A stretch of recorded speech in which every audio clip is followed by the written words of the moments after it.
지난주에는 우리가 나병 환자 나아만, 아람의 군대 장관 나아만이 나병만 치유될 뿐만 아니라 하나님을 믿고 하나님의 백성이 되어가는, 그래서 인생이 치유되는 과정을 보았고요.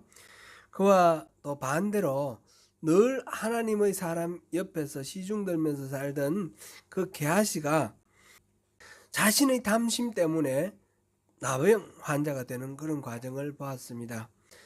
인생의 치유자 하나님 우리가 살펴보았는데, 하나님이 함께 하시면 모든 문제에 치유가 일어나는 것이고, 하나님이 안 계시면 게하시처럼 그렇게 문제가 됩니다. 오늘은 예후라는 사람에게, 예후 장군에게 기름 부으시는 것을 중심으로 해서 하나님이 잘못된 인생에 대해서 어떻게 바로잡으시는지를 함께 살펴보시겠습니다. 선지자 엘리사가 제자 중 한 사람에게 예후를 찾아가서 기름을 부으라고 명합니다.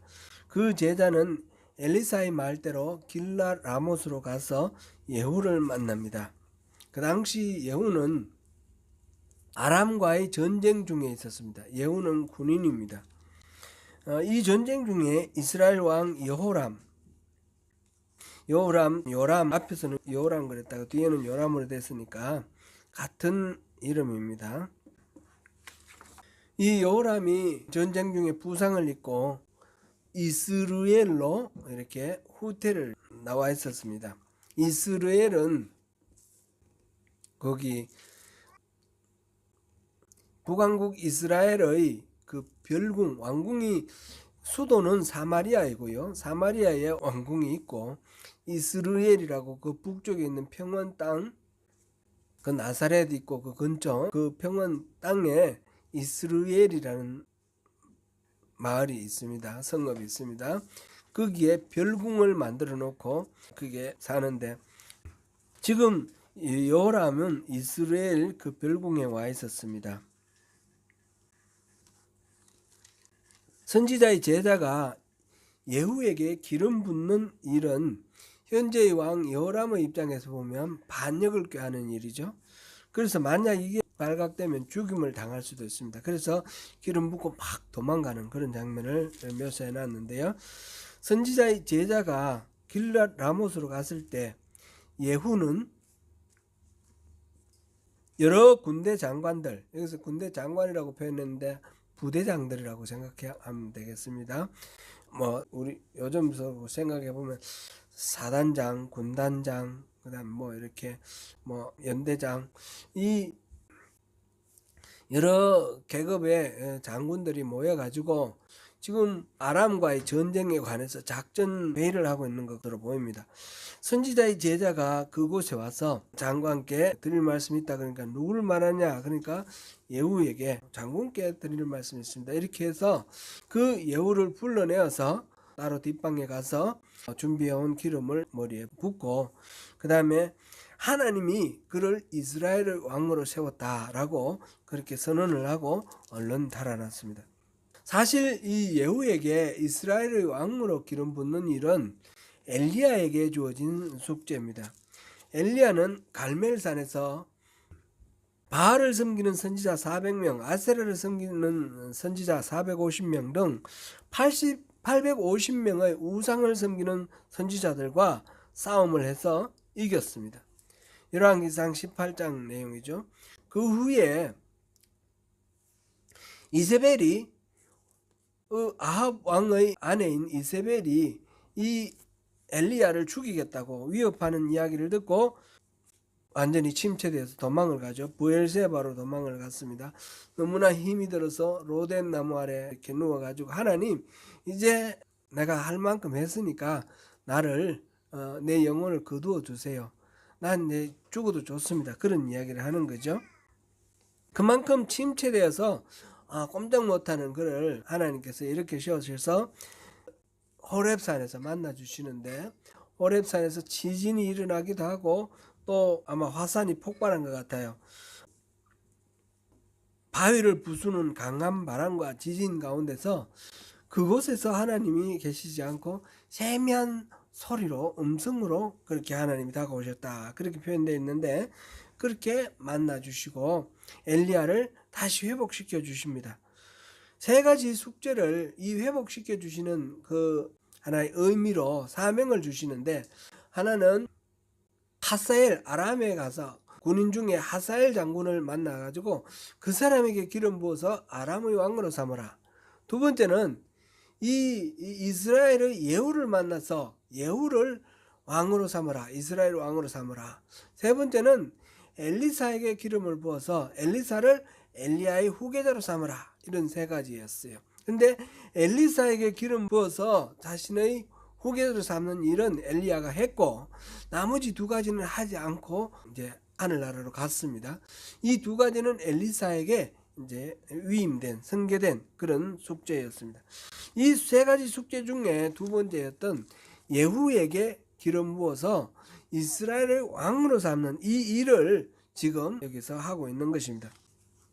이 선지자의 제자가 예후에게 기름을 부어 왕으로 세우면서 이 예후에게 사명을, 하나님 주시는 사명을 알려줬습니다. 이 하나님께 주시는 이 예후의 사명, 새롭게 왕이 되면 뭘 해야 되는지, 그것은 우리 본문 7절 다시 한번 읽어보겠습니다. 시작. 너는 내 주 아합의 집을 치라. 내가 나의 종 곧 선지자들의 피와 여호와의 종들의 피를 이세벨에게 갚아주리라. 아합의 집, 지금은 왕은 아니고요. 왕은 아합은 이미 죽었고 아합의 아들 요람이 지금 왕인데, 이 예후의 사명은 다름 아니라 아합 왕가를 철하라는 겁니다. 아합의 아버지 오므리가 처음 왕이 되었는데, 그래서 통상 오므리 왕조라 그럽니다. 오므리 왕조를 처단을 하고, 그리고 선지자들의 피와 여호와의 종들의 그 피에 대해서 복수를 하라, 그런 말씀입니다. 그리고 그 복수의 대상은 이세벨에게 갚아주리라. 이세벨은 시돈의 두로와 시돈 페니키아 도시 있지 않습니까? 시돈의 공주였던 이세벨이 아합과 결혼을 해가지고, 그 이세벨이 들어오면서 우상을 이렇게 갖고 들고 와서 북왕국을 완전히 우상숭배의 나라로 만들어 버렸습니다. 그래서 수많은 여호와의 종들을 핍박하고 죽이고 그랬습니다. 그리고 엘리야가 생전에 자기는 이제 이 여호와를 섬기던 사람들은 다 죽어버렸고 자기 혼자 남은 줄 알았습니다. 그만큼 많이 죽였다는 얘기죠. 실제로는 나중에 호렙산에서 하나님이 그를 회복시키고 난 뒤에 하시는 말씀이, 내가 바알에게 무릎 꿇지 않는 자 7,000명을 숨겨놨다, 그 말씀을 하셔요. 그러니까 많은 사람이 있다는 걸 확인하고 다시 한번 용기를 얻기도 하는데, 그 이전에 엘리야가 나 외에는 다 죽었다 이렇게 생각할 정도로 여호와를 섬기는 자, 선지자를 무수히 많이 죽였다는 것이죠. 그런 것을 우리가 알 수가 있습니다. 하나님은 이제 이 복수를 위해서 예후를 세우고, 구체적으로 예후에게 두 가지 일을 하라 그랬습니다. 하나는 아합 왕가를 멸절시키라, 이 오므리 왕조를 단절시키라는 것이고, 또 하나는 특별히 모든 악의 원흉이 되는 이세벨을 처단하라 하는 그런 내용입니다. 오늘 본문 8절 9절을 읽어보시겠습니다. 같이 읽습니다. 시작. 아합의 온 집이 멸망하리니 이스라엘 중에 매인자나 노인자나 아합에게 속한 모든 남자는 내가 다 멸절하되, 아합의 집을 느바스의 아들 여로보암의 집과 같게 하며 또 아히야의 아들 바하사의 집과 같게 할지라. 아멘. 아합의 집을 멸망시키겠다는 거죠. 이 왕 아합의 집안을 완전히 멸망시켜버리고, 그 중에서 매인자나 노인자나 노예로부터 시작해서 자유민까지 아합의 집안에 속한 사람들은 다 없애겠다는 거죠. 마치 이제 그 전례가 있는데, 두 가지 전례가 있는데, 하나는 느바스의 아들 여로보암의 집과 또 아히야의 아들 바하사의 집을 그렇게 완전히 단절시켰던 것처럼 그렇게 하겠다, 이런 말입니다. 여로보암은 누굽니까? 여로보암은 남북 왕국이 나누어질 때 북왕국 이스라엘을 처음 시작한 왕이 여로보암 왕입니다. 제가 끼워드린 별지를 한번 보십시오. 이 표는 우리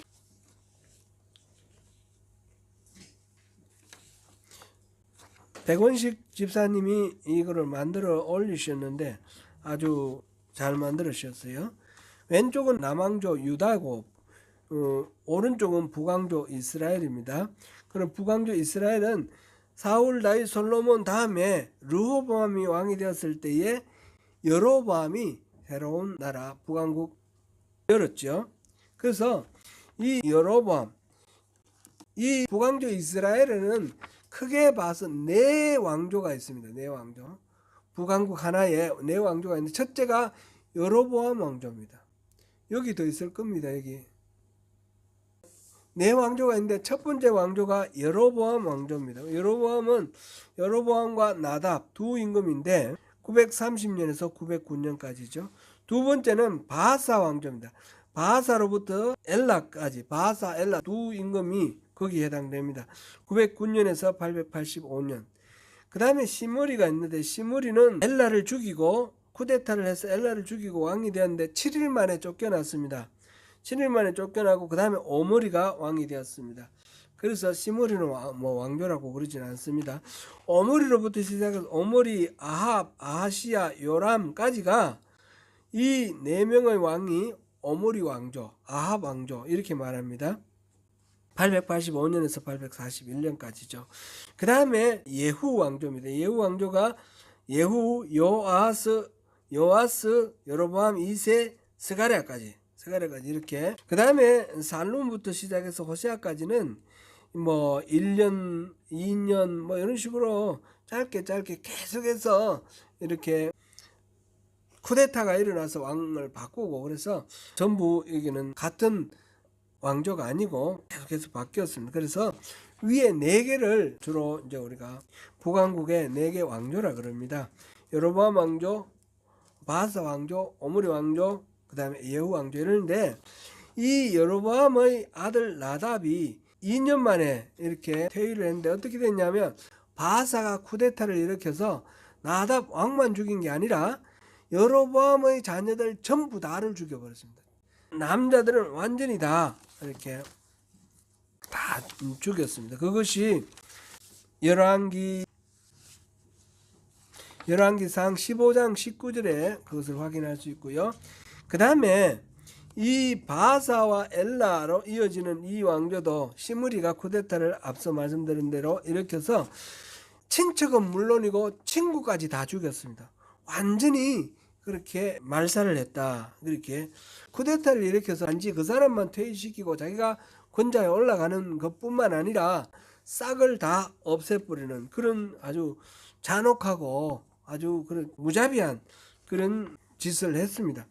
이 시므리는 일주일 만에 쫓겨나고 오므리가 왕이 되었는데 오므리 지금 하나님께서 예후를 왕으로 세우면서 그 바하사가 나답을 퇴시키면서 완전히 진멸시켰던 것처럼 그리고 시므리가 이 바하사의 그 친족들을 완전히 멸멸시켰던 것처럼 지금 이 아합의 오므리, 아합, 아시야, 요람 있는 이 가문의 자손들을 완전히 없애버리라 하는 것이 지금 여기서 말하는 그 예후 왕조가 한 그런 예후 왕조의 그 임무입니다.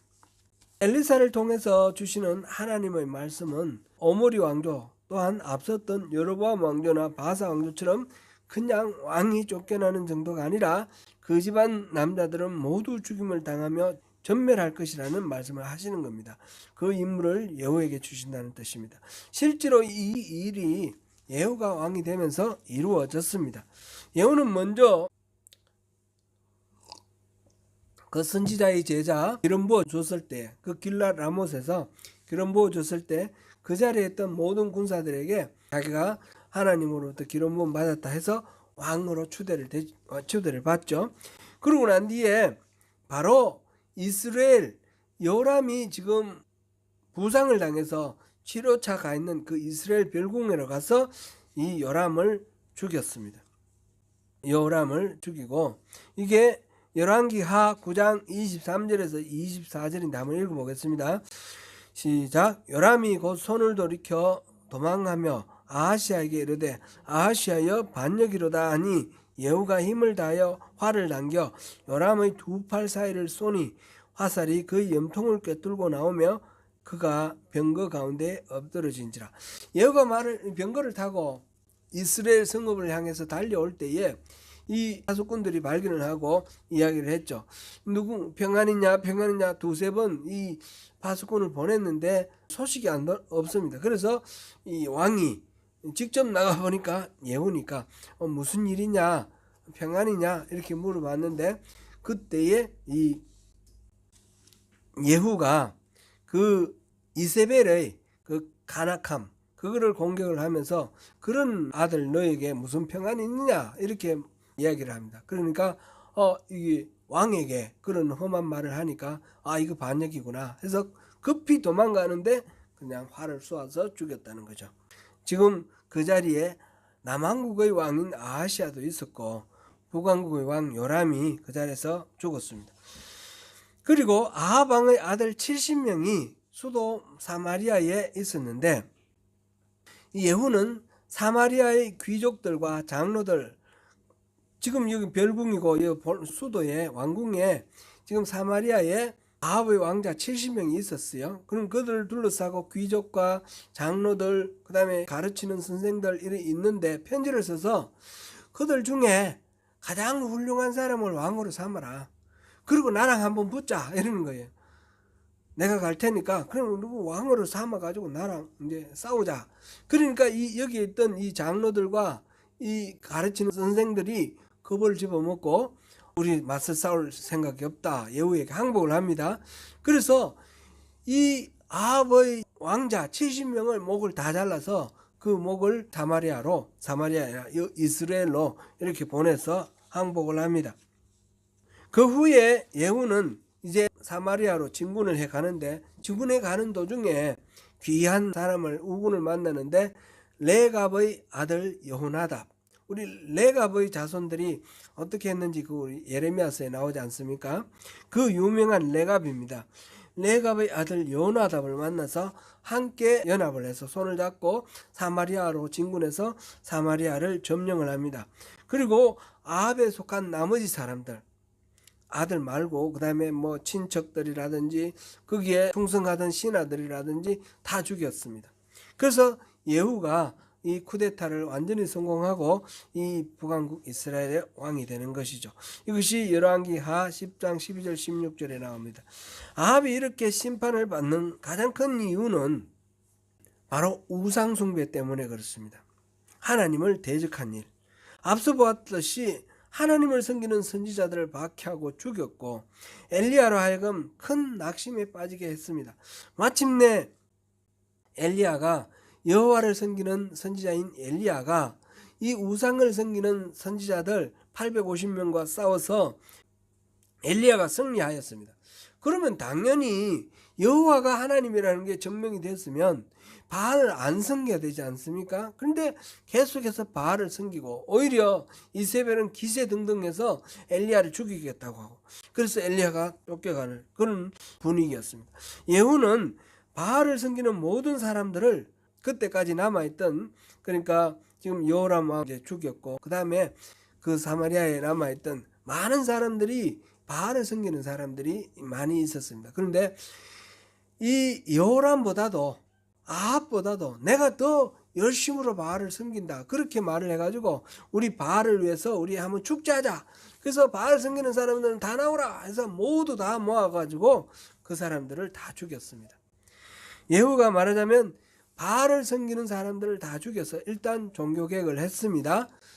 하나님이 세우신 그 이유 목적을 이제 어느 정도 했지만 그러나 이 예후도 충실히 하나님의 목적을 따르지는 못했습니다.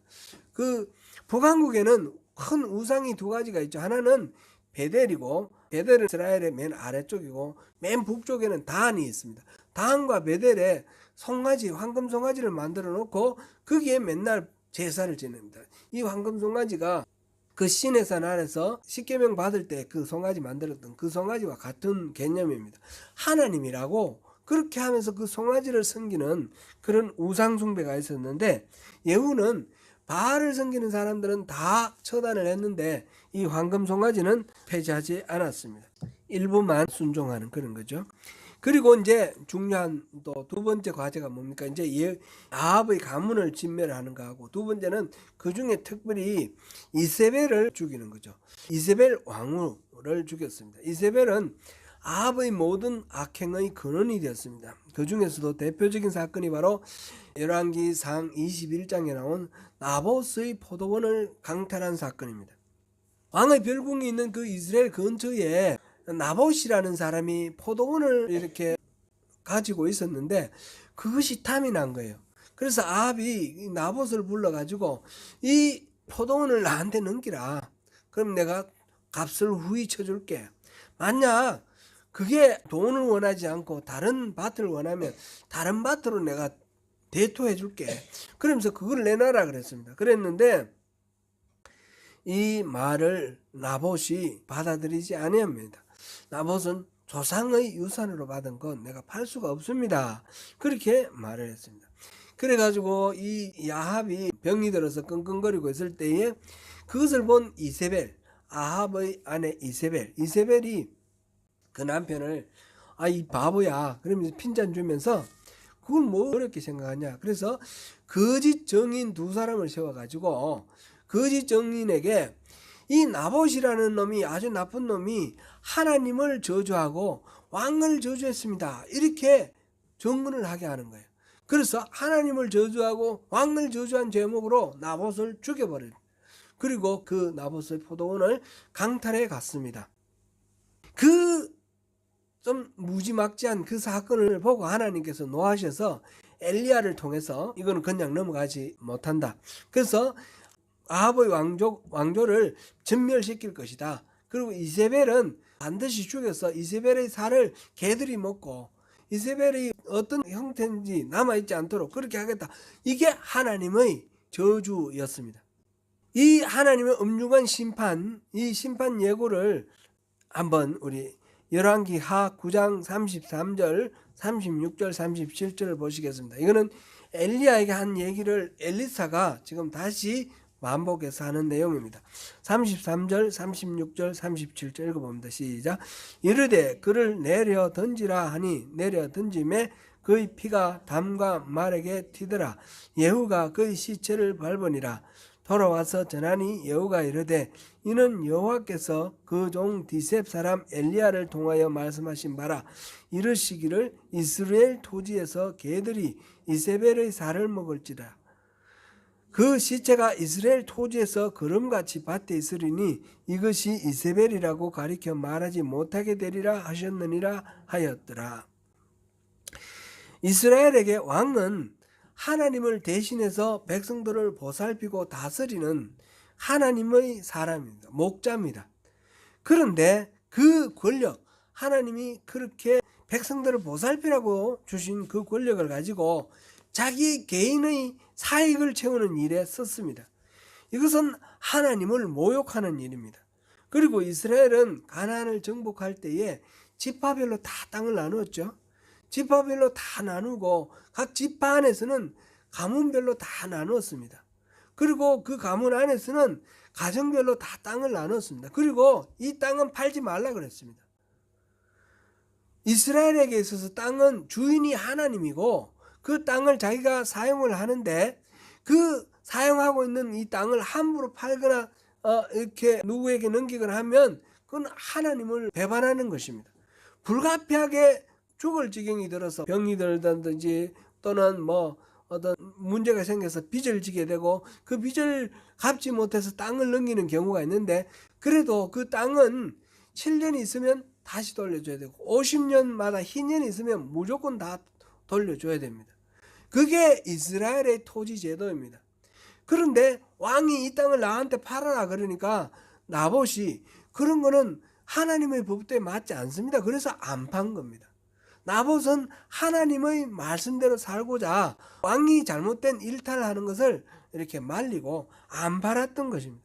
이거는 뭐 이렇게 똑같은 이름이 남한국 북한국 있다 이렇게 생각하면 되겠습니다. 그런데 이세벨은 이 모든 것들을 그냥 비웃으면서 하나님의 법도를 비웃은 것이죠. 뭐 그딴 것 가지고 그래 고민하냐, 그러면서 비웃으면서 거짓 정의를 내세워서 그 땅을 빼앗아 주었습니다. 그러므로 이스라엘에 대한 예후의 심판은 아합 왕조가 범한 모든 범죄의 원흉에 대한 심판이 되었습니다. 그래서 이 심판은 단지 북왕국에만 국한하지 않고 그의 피가 섞인 남왕국에까지 다 미치었습니다. 아합과 이세벨 사이에서 난 딸이 있는데 딸이 아달랴입니다. 이 아달랴가 남왕국 유다와 정략 결혼해서 여호사밧이 그 아들 여호람과 결혼을 시켰습니다.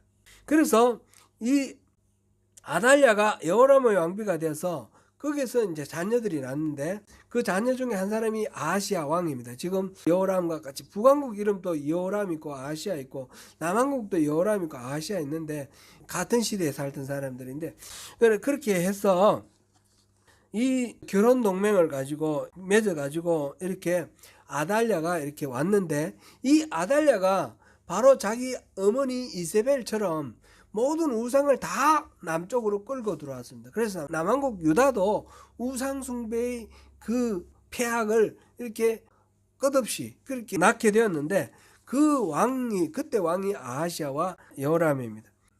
그러다가 이제 아하시아는 북왕국 여호람이 부상당해서 전쟁 가서 부상당해 와 있을 때에 같이 전쟁 나갔다가 들어와서 이렇게 문병하고 있는 그런 상황에서 예후가 와서 여호람도 죽이고 북왕국 왕 여호람 죽이고 남왕국 왕 아하시아도 죽였습니다. 그리고 아하시아의 형제들이 42명이 단체로 이 북왕국 왕 여호람을 문병하러 왔습니다. 아하시아의 형제들, 그러니까 이 사람들은 아달랴의 아들들이죠. 아달랴의 아들들이니까 이 외삼촌인가요? 이 북왕국 여호람을 문병을 가다가 이 예후가 만났습니다. 예후가 만나서 그 사람들도 다 죽였습니다. 왜 죽였는가? 바로 이세벨의 피를 받은 사람들이기 때문에 남왕국의 이 왕족들이지만 다 죽인 겁니다. 이게 하나님께서 그렇게 죽이게 하신 것입니다. 아합과 이세벨 핏줄은 남왕국 사람이라도 예외 없이 깨끗이 진멸되었습니다. 오늘 우리가 살펴본 부분은 지난 한 주간 동안 우리 새벽 예배 동안 이렇게 살펴본 9장, 10장 이 전체를 우리가 쭉 봤는데요. 너무나 끔찍하고 참혹한 상황들이 이렇게 계속해서 나왔습니다. 새벽부터 이런 말씀 드리기가 무척 무거운 내용이라 새벽 예배도 좀 많이 힘들었습니다. 오늘 주일 말씀도 마찬가지죠. 내용이 계속 죽이고 진멸하고 심판하고 막 이렇게 나오니까 힘듭니다. 근데 하나님은 이렇게 구부러진 것을 그냥 방치하지 아니하시고 이거를 바로잡기 위해서 이렇게 진멸하시기도 한다라는 사실을 우리가 여기서 확인을 해야 됩니다. 하나님의 심판은 참으로 엄중하고 무겁습니다. 하나님의 이 엄중하신 심판을 보면 우리는 하나님의 성품에 대해서 우리가 좀 생각을 하게 됩니다. 우리는 하나님은 선하시고 자비하시고 오래 참으시는 분이라고 알고 있는데 우리 죄에 대해서 이렇게 일일이 엄중하게 심판을 한다면 어떡하냐 하는 거죠. 만약 하나님이 우리가 죄 지은 것에 대해서 심판을 이렇게 아합 왕가에 대해서 철저하게 심판하듯이 하시면 어떻게 하겠습니까? 이 중에 하나님이 그런 식으로 참지 않고 심판하셨으면 이 자리에 있을 사람이 아마 없을 겁니다. 우리가 이해하고 우리가 믿는 대로 하나님은 오래 참으십니다. 그러면 어떨 때는 참고 어떨 때는 참지 못하시는 건가? 하나님은 그 속이 타는 마음을 예레미야서 29장 11절에서 13절 사이에서 그걸 표현을 했는데 한번 읽어보겠습니다. 여호와의 말씀이니라 너희를 향한 나의 생각을 내가 아나니 평안이요 재앙이 아니니 너희가 내게 부르짖으며 내게 와서 기도하면 내가 너희들의 기도를 들을 것이요 너희가 온 마음으로 나를 구하면 나를 찾을 것이요 나를 만나리라. 우리를 심판하여 망하게 하시는 것이 하나님 뜻이 아닙니다. 우리에게 평안을 주시고 미래와 희망을 주시는 것이 주님의 마음입니다. 그러므로 주님께 부르짖어야 합니다. 주님은 우리의 기도를 들어주실 것입니다. 주님을 구해야 합니다. 그러면 주님이 우리를 만나 주실 것입니다. 이스라엘 왕 가운데 가장 악독한 왕이 아합 왕이라고 그랬습니다. 그 아합이 나봇의 포도원을 강탈한 후에 엘리야를 통해서 하나님이 준엄한 심판의 경고를 하였을 때에 이 아합 가문은 씨를 말려버리겠다. 이세벨은 개들의 먹이가 될 것이다. 이렇게 했을 때에 아합이 어떻게 했습니까? 아합은 열왕기상 21장 27절에서 29절입니다. 같이 읽어봅니다. 아합이 이 모든 말씀을 들을 때에 그의 옷을 찢고 굵은 배로 몸을 동이고 금식하고 굵은 배에 누우며 또 풀이 죽어 다니더라. 여호와의 말씀이 디셉 사람 엘리야에게 임하여 이르시되 아합이 내 앞에서 겸비함을 내가 보느냐? 그가 내 앞에서 겸비함으로 내가 재앙을 저의 시대에는 내리지 아니하고 그 아들의 시대에야 그의 집에 재앙을 내리리라 하셨더라. 아합이 겸비하게 회개하고 엎드리니까 하나님이 아합 이거 싹을 잘라버리겠다 했다가 이 시대에는 너 대에는 안 하겠다. 다음 대에 하겠다. 이렇게 말씀하셔요. 이 심판을, 이 재앙을 유예를 시켜주시는 겁니다. 만약 아합의 아들 아하시야와 여호람이 그와 같이 회개를 하고 우리 아버지 때에 이렇게 이런 잘못을 했고 그랬으니까 우리가 돌이키겠습니다 그랬더라면 이 심판이 왔을까요? 안 왔을까요? 아합에게 제일 악독한 왕이 아합인데 아합에게도 용서를 하시고 재앙을 유예를 해주셨는데 그 아들들이 회개를 했으면 이 재앙을 내렸을까요? 안 내렸을까요? 안 내렸겠죠. 안 내렸겠죠. 당연히. 하나님은 그 엘리야를 통해서 내가 한 말이 있으니까 나는 그냥 재앙을 내리겠다 이렇게 하셨을까요? 그렇게 하시는 분이 하나님 아니세요. 그 심판의 경고는 어디까지나 회개하라고 하시는 말씀이지 자기의 뜻을 관철시키려고 하시는 말씀이 아니라는 거죠. 그래서 이 아하시야와 여호람이 만약 회개를 하고 돌이켰더라면 이 재앙이 미치지 않았을 것인데 그들이 돌이키지 않고 아합과 똑같은 길로 가고 계속해서 하나님을 배반을 했기 때문에 이 재앙이 들이닥쳤다라는 사실입니다. 무겁고 엄중한 그 내용에 우리가 위축되고 기분이 좋지 않고 마음이 답답하지만 그렇다고 우리가 외면해서 안 되는 이유가 여기에 있습니다. 그러한 심판에 대해서 우리가 이 무거운 심판에 대해서 우리가 하나님의 마음을 헤아리는 것이 중요한 것입니다. 또 하나 생각할 것은 그 모든 심판에 막대기 심판을 시행하기 위한 하나의 도구가 되었던 예후는 스스로 지나치고 잔인하게 그 일을 시행했습니다. 하나님이 계획하신 것 이상으로 레가브의 아들 여호나답이 그 자손들에게 정착하지 말라, 그 다음에 포도주를 먹지 말라, 농사 짓지 말라, 그 다음에 이런 이야기를 하면서 그 유목민의 삶을 살도록 그렇게 유언을 내렸습니다. 현실 정치에 참여하지 말고 어디 재산 축적하는데 마음 두지 말고 그냥 유목민으로 그렇게 재산이나 어떤 이 땅에 대한 욕심, 미련 이런 거 갖지 말고 언제든지 하나님께서 주시는 대로만 살아라. 이렇게 레갑의 아들 여호나답이 자손들에게 유언을 남겼습니다. 그것이 예레미야를 통해서 하나님의 백성들이 하나님 말씀을 왜 이렇게 안 듣냐, 레갑의 자손 여호나답의 그 유언을 저렇게 열심히 지키는데 왜 하나님의 자손들은 하나님 말씀을 안 지키냐, 그런 말로 대비되어서 나온 그 여호나답의 유언입니다. 그런데 왜 여호나답이 그렇게 모든 것들을 현실 정치에서 떠나고 또 모든 이런 정착하는 그런 삶에서 떠나서 유목민의 삶을, 노마드의 삶으로 나갔을까요? 정확하게 그에 대해서 설명한 것은 없지만 우리 충분히 짐작되는 것은 이 예후와 연합해서 예후의 개혁 정치를 도왔는데, 힘을 다해서 도왔는데 그 자기가 믿고 지지했던 예후의 일이 하나님의 뜻과 맞지 않고 지나치라는 것을 발견했기 때문이 아니겠습니까? 우리 충분히 그렇게